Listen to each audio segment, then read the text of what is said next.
ఎన్ని ఏళ్ళైనా తీయని జ్ఞాపకమే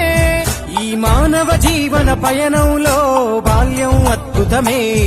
మన బాల్యం అద్భుతమే వీరి వీరి గుమ్మడి పండు వీరి పేరేమి తాగుడు మూతలు దండకోర్ వీరి పేరేమి